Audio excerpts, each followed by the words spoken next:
الرحمن الرحيم ألم تر إلى الذين تولوا قوما غضب الله عليهم ما هم منكم ولا منهم ويحلفون على الكذب وهم يعلمون أعد الله لهم عذابا شديدا إنهم ساء ما كانوا يعملون اتخذوا أيمانهم جنة فصدوا عن سبيل الله فلهم عذاب مهين لن تغني عنهم أموالهم ولا أولادهم من الله شيئا أولئك أصحاب النار هم فيها خالدون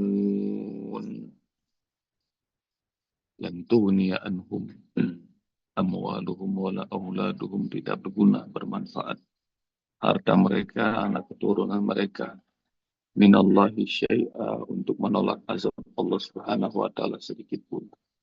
Ulaika ashabun nar, itu adalah para penghuni neraka, hum fiha khalidun, di mana mereka akan kekal selama-lamanya di dalam neraka Allah Subhanahu wa taala. Masih berbicara tentang ayat-ayat mengenai orang-orang munafikin, ayat bunda, dari mulai ayat 14 sampai 21. 8 ayat Allah berbicara tentang orang-orang munafik yang mereka berkoalisi kepada kaum yang Allah murkai, yaitu orang-orang Yahudi. Dan sampai sekarang juga begitu.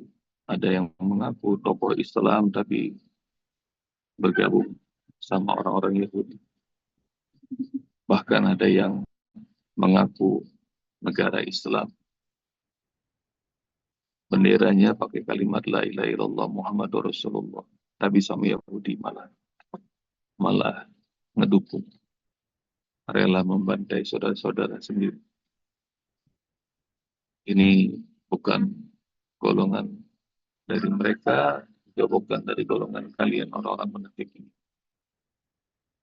Rela bersumpah di atas kebohongan, padahal mereka sadar Allah akan siapkan azab yang pedih dan buruk sekali kebiasaan yang mereka lakukan dulu. Mereka jadikan sumpah mereka itu sebagai perisai. Dan mereka senang menghalangi diri mereka dan orang lain dari jalan Allah. Kelak mereka akan dapatkan azab yang membuat mereka hina. Mereka akan dihinakan dengan azab Allah Subhanahu wa taala. Enggak usah silau, ayah bunda, dengan banyaknya harta mereka. Enggak usah silau sama anak keturunan mereka yang pendidikannya mungkin tinggi, yang falasnya kayaknya cakep, ganteng, cantik. Tapi hasil melacur diri, datang kepada musuh-musuh Allah untuk memerangi kaum muslimin, memerangi agama Allah. Semua itu tidak akan menyelamatkan mereka dari azab Allah sedikit pun. Kelak mereka akan menjadi penghuni neraka dan mereka bakal kekal selamanya dalam api neraka. Ayat ini ayat benar rahmat Allah Subhanahu wa taala, pelajaran buat kita bahwa harta orang-orang munafik itu tidak akan berguna. Dan pelajaran buat kita juga, semua harta yang didapatkan tidak dengan jalan Allah Subhanahu wa taala pasti nggak ada guna.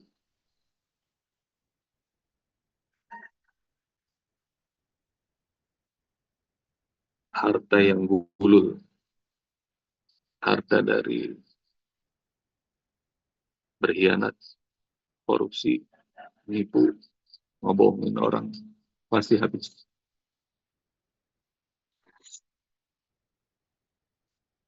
Ayah bunda barangkali pernah punya pengalaman atau bisa berkaca dari pengalaman orang lain. Mereka yang dapatkan harta dengan cara culas, menjilat, sama atasan.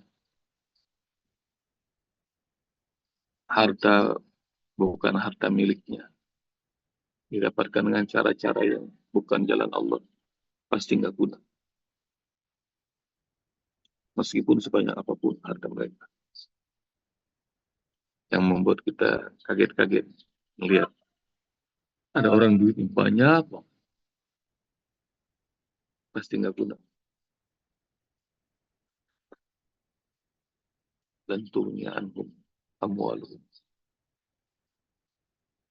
Dan nggak usah iri ya, ayah bunda yang beriman, mukminin mukminat, nggak usah iri sama orang kalau punya harta yang banyak tapi hasil hasil curang, hasil nipu, hasil korupsi. Yang laki-laki jaga marwah diri. Wahai kau beriman, yang laki-laki. Pokoknya azam dalam hati. Yang dibawa pulang ke rumah para ayah hanya harta yang halal. Asal banyak. Dah gitu aja pesan Rasulullah. Buat yang perempuan, jangan juga ngompor-ngomporin suaminya. Untuk mencari harta yang tidak halal.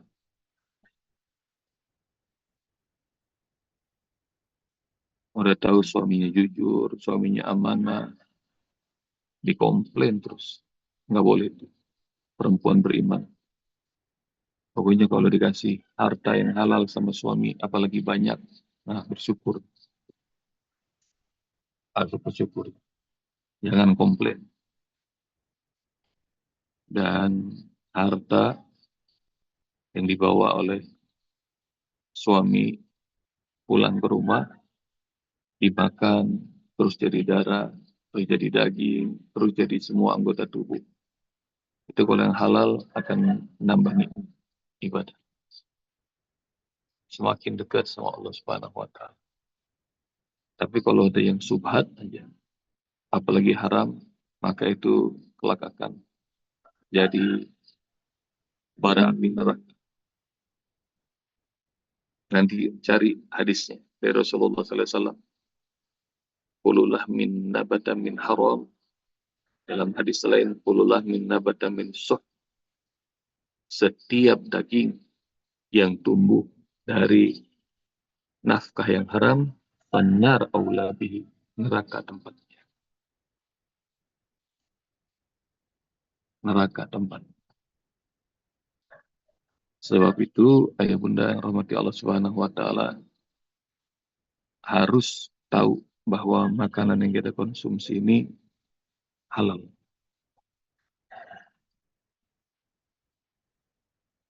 Harus halal. Bagaimana kalau misalnya kita makan di luar, Sob? Kalau pedagangnya muslim-muslimah, husnuzon. Apalagi di negara yang Islam, mayoritas Islam. Kalau jelas haramnya, baru kita hindari. Karena insya Allah RPH di sini, rumah pemotongan hewan, semuanya sudah tersertifikasi halal. Kalau enggak, mereka tidak boleh beroperasi. Dan kalau ayah bunda masih enggak serak juga, nah saran Usbok, makan dari hewan yang disembelih sendiri. Atau kita saksikan penyembelihannya dengan baca basmalah. Nah, tapi insya Allah makanan di Indonesia halal. Bagaimana kalau lagi keluar negeri, Usbok? Kalau keluar negeri juga banyak sekarang. Sekarang tinggal cari aja aplikasi halal banyak di mana-mana. Atau tanya sama orang-orang lokal. Atau pastikan makan hanya yang halal saat di luar negeri. Jadi ini pelajaran buat kita, ayah bunda, bahwa harta kalau tidak didapatkan dengan cara yang halal atau jalan Allah, pasti nggak ada guna. Kita sudah lihat betapa banyak koruptor yang mereka udah bersekongkol, udah diatur segala-gala, ntar tiba-tiba habis gitu. Dan kayaknya nggak ada yang nggak ada tuh orang yang mencuri kaya raya, nggak ada, nggak ada guna kata Allah Subhanahu Wa Taala.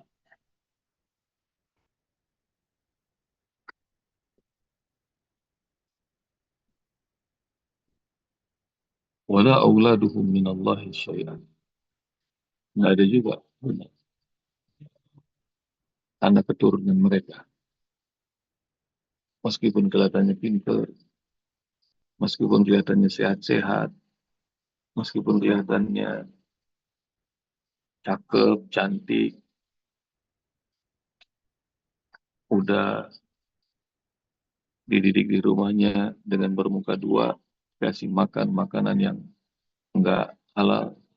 Ntar tuh anak-anak model kayak begini tuh, mana ngerong-ngerong. Ayah bunda tahu bahasa ngerong-ngerong. Kalau orang-orang beriman tuh anak-anaknya tuh dikasih makanan halal, didoain. Dalam surah Al-Furqan, wa minhum may yaqulu rabbana hab lana min azwajina wa dhurriyyatina qurrata a'yun waj'alna lil muttaqina imama. Cari itu di ujung surah Al-Furqan, surah 25. Dan mereka, di antara mereka ada yang berdoa, ya Allah, jadikan pasangan kami, anak keturunan kami, qurrata a'yun, penentram hati, sejuk, dipandang mata, dan jadikan kami pemimpin bagi orang-orang bertakwa. Nggak cuma jadi orang-orang bertakwa, jadikan kami, Allah, pemimpin bagi orang-orang bertakwa. Orang beriman tuh udah ngasih nafkah kepada keluarganya yang halal, terus doain pasangannya, doain anak keturunan orang-orang beriman. Itu. Ayah bunda tahu nggak sih apa rasanya kalau serumah sama anak terus nggak teguran? Apa rasanya? Nggak enak bener itu rumah. Rumah kita kecil, tapi Masya Allah, kalau guyup, saling cinta, hormat sama orang tua sayang sama anak. Tapi kalau ngelihat ibu lagi kerja ngebantuin, ayah berangkat kerja, pulang kerja, semuanya nyambut, cium tangan, pelukan, salaman, itu enak. Apalagi saling doa. Kalau nggak teguran aja, kayaknya kagak enak. Mau serumah apa, segede apapun, nggak teguran, nggak enak. Sama darah daging sendiri. Dan kalau itu di dunia kayak begitu, benar, ntar di akhirat juga ngerepotin. Nanti ayah bunda bakal ketemu dalam surat 64 bahwa sesungguhnya harta kalian dan anak-anak kalian itu fitnah, gitu. Fitnah. Yang dicari tentang anak dan harta itu fitnah, ujian, musibah.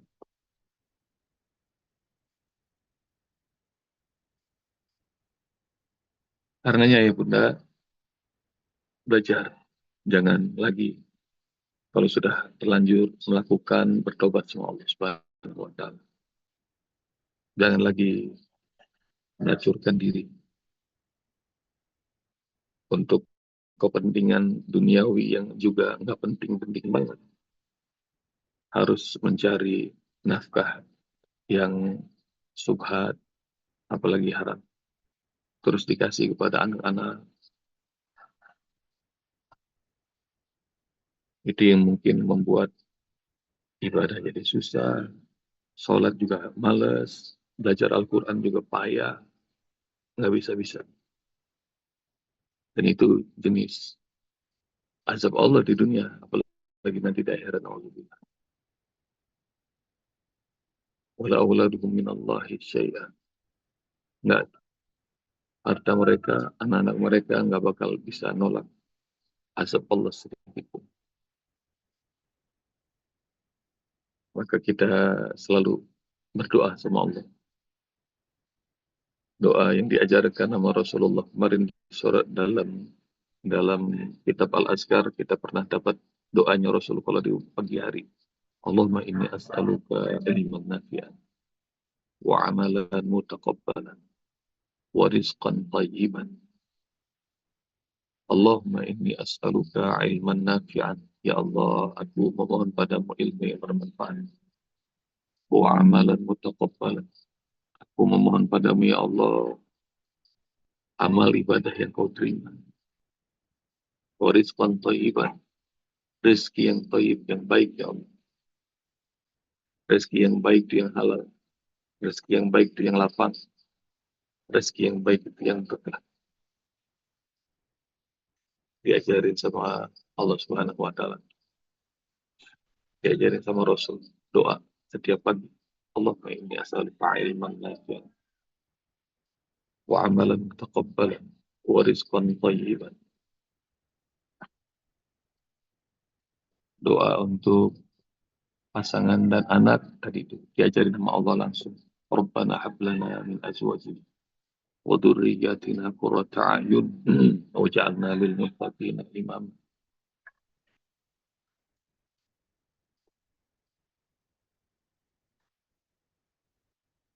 Dan ayah bunda rahmati Allah Subhanahu wa taala, enggak sedikit pun bisa menyelamatkan dari azab Allah. Ulaika ashabun nar. Model yang kayak begini nih akan kelak akan jadi penghuni neraka. Jadi penghuni neraka tuh bisa karena ulahnya diri sendiri.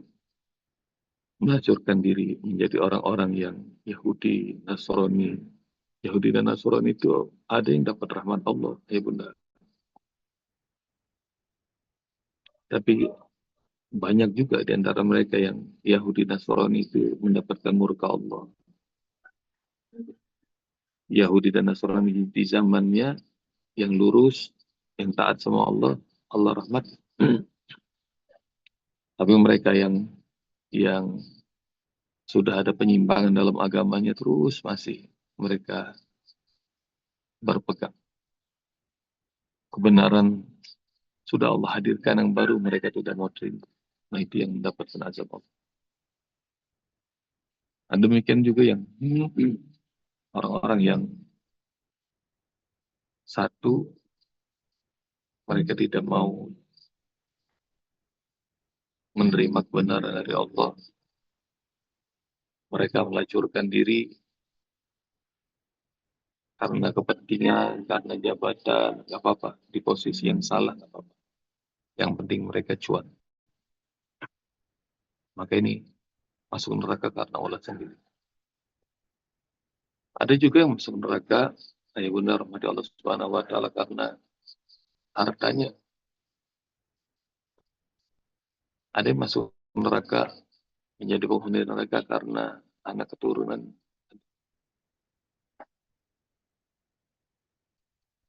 Masuk neraka karena hartanya. Karena hartanya dapatkan dengan cara yang curang, tidak halal, dikonsumsi tadi menjadi darah daging, tempatnya neraka. Kata Rasulullah. Atau karena hartanya makin jauh dari jalan Allah Subhanahu wa taala. Biasanya kita kalau udah nggak punya duit, makin dekat sama Allah. Tapi begitu punya duit, makin jauh. Banyak manusia yang kayak begitu.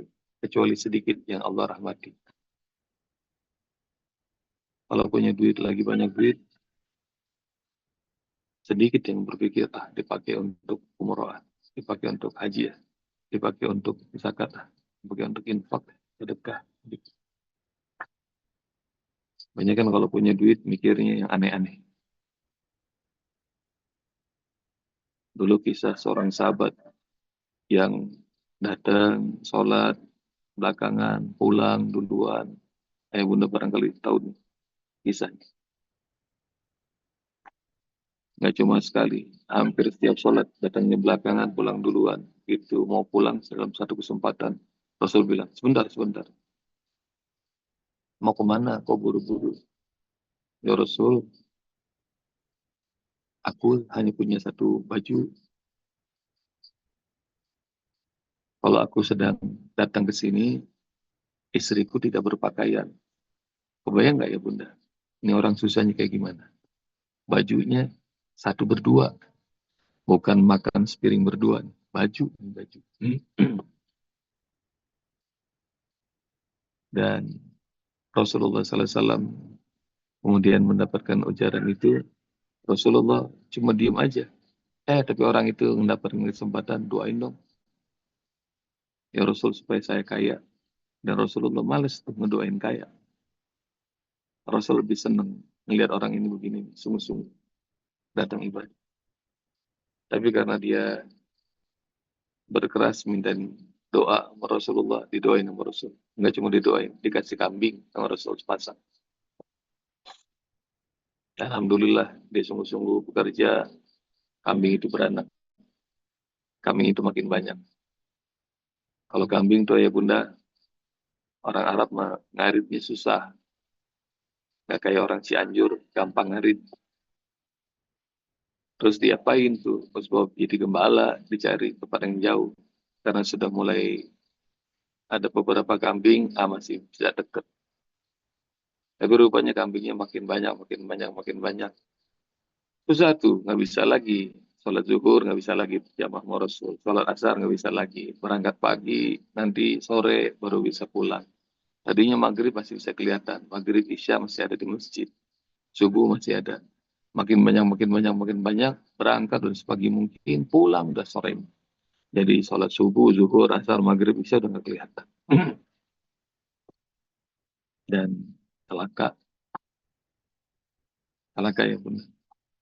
Lebih celakanya lagi begitu kambingnya udah banyak.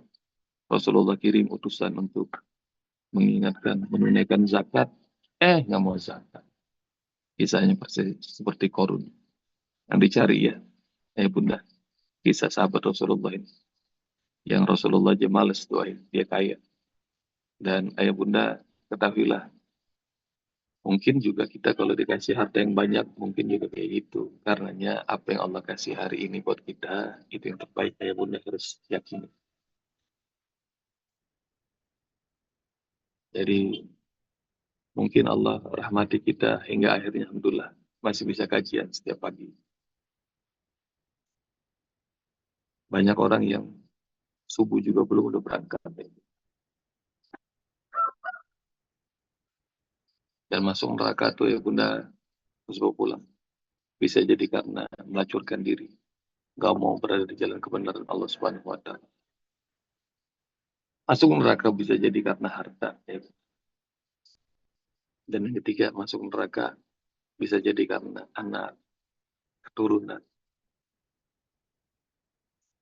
Udah nggak sholat, anak, cucu, kagak diajarin sholat.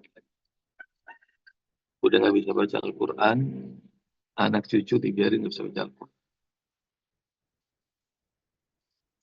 Nanti mah bakal ditanya,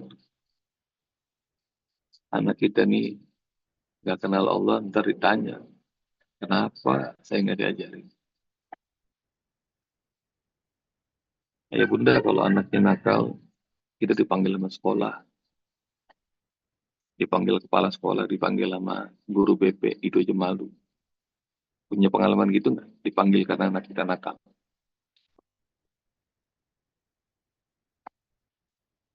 Apalagi ntar kalau anak keturunan kita nggak kenal Allah, nggak kenal Rasul karena kitanya begini. Karena ayo, bunda, didik. anak-anak kita, keturunan kita untuk menjadi hamba Allah yang soleh. Rabbi ja'alni muqimas shalah wa min dzurriyyati rabbana wa taqabbal du'a. Doa Nabi Ibrahim buat anak keturunan. Surat 14 ayatnya cari sama ya Bunda. Kita jadi contoh dan kita doain terus. Dan Ayah Bunda tahu nggak? Jadi orang tua yang soleh itu kebanggaan anak cucu. Terus pulang statement ini. Jadi orang tua yang soleh itu kebanggaan anak cucu. Kalau nggak percaya, buka surah Kahfi yang Ayah Bunda sering baca di malam atau hari Jumat. Di bagian akhir kisah Nabi Musa dengan Nabi Khidir. Nabi Khidir dikasih tahu.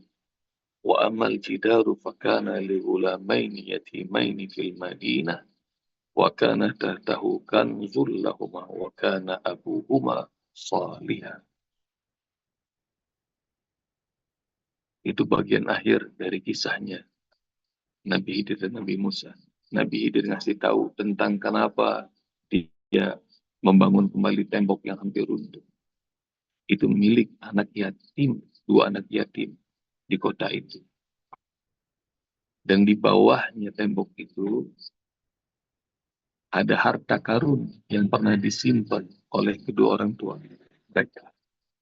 Wa kana abuhuma sholihah, dan orang tua mereka itu orang soleh.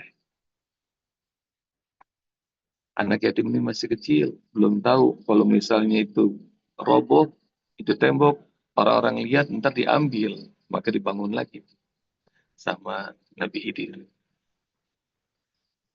Dan lihat kalimatnya Nabi Khidir, wa kana abuhuma sholihah, dan orang tua mereka itu adalah orang yang soleh, yang mikirin nasib masa depan anak cucu. Dan para ulama tafsir mengatakan bahwa yang naruh harta karun di bawah tembok itu bukan bapaknya, tapi bapaknya 7 tingkat.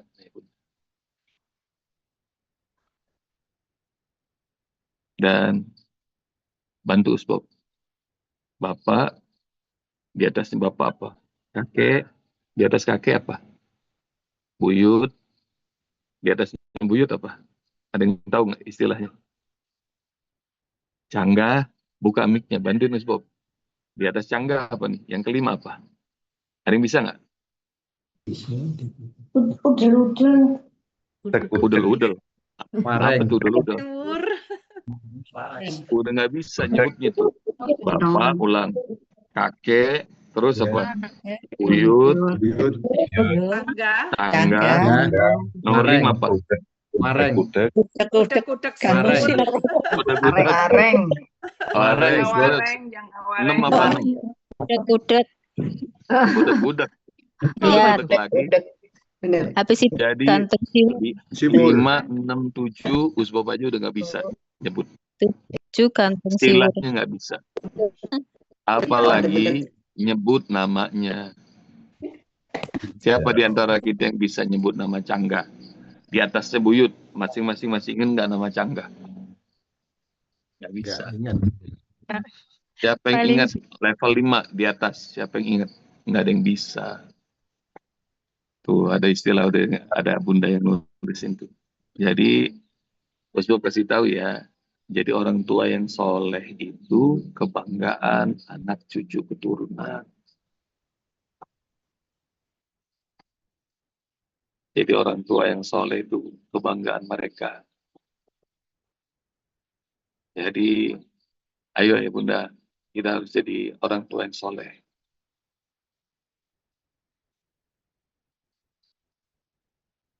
Anak cucunya Nabi aja sampai sekarang bangga.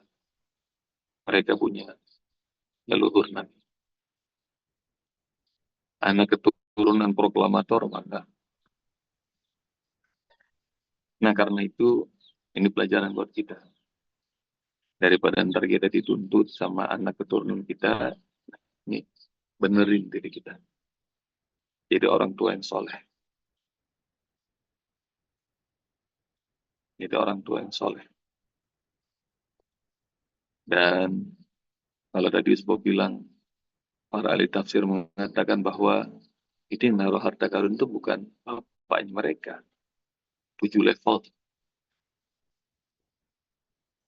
Dan itu buat mereka bangga. Apalagi kalau yang diwariskan adalah tradisi, akhlak, ilmu yang diwariskan kepada mereka. Maka ini pesan nenek moyang kita yang namanya Fulanah. Disebut kebanggaan. Rajin-rajin silaturahim. Biar umur panjang disebut. Ini pesan kakek moyang kita yang namanya si Fulan. Kalau dikasih harta sama Allah, bantu orang banyak. Maka ilmunya udah bergenerasi masih diamalin sama anak cucu keturunan. Nah, itu disebut bermanfaat baru. Bermanfaat. Hartanya, ilmunya, keturunannya, semuanya bangga. Jangan seperti orang-orang munafik. Masuk neraka karena ulah dirinya, masuk neraka karena hartanya, masuk neraka karena anak keturunannya. Semuanya nuntut. Salah. Salah. Fiha khalidun. Dan mereka salah jalan. Karunia kekal selama-lamanya di dalam api neraka. Jazakumullah ibunda. Assalamualaikum warahmatullahi wabarakatuh.